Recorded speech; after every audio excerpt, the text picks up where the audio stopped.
আমাদের বাবাকে খুঁজে পাই না। 3-4 ঘন্টা পর আমরা এখান থেকে ওখানে যাই, ওখান থেকে এখানে যাই, অনেক ঘোরাঘুরি পর আমার বাবাকে একটু খুঁজে পাই না। অনেকে বলতেছে মর্গে যান, মর্গে যান। আমরা বলতেছি আমার বাবা তো পিঠে গুলি লাগছে, মর্গে কেন যাবো? আমরা মর্গে যাবো না। যাওয়ার পর আমরা মর্গে যাই, মর্গে যাওয়ার পর মর্গে যাওয়ার জন্য আমাদের ঘুষ দিতে হয়েছে, 500 টাকা মেডিকেল ঘুষ দিতে হয়েছে যে আমরা দেখতে পাবো না, ওরা দেখায় না যে মর্গে যাওয়া যাবো না। একটু পরপর যাই, আমাদের সাথে ধমকাধমকি করে, চিল্লাচিল্লি করে যে যা বিরক্ত করেন না, এখন আমাদের করতে পারবো না, কোনো কিছু করতে পারবো না, হ্যান ত্যান অনেক কিছু। আমরা মর্গে অনেক চেষ্টা করে মর্গে ঢুকে দেখি আমার বাবার হৃদয় লাশ পড়ে আছে মর্গের ভেতরে।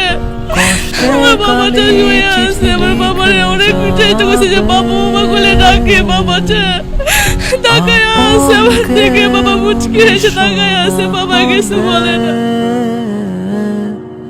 কষ্টের কালি চিঠি লিখে যাবে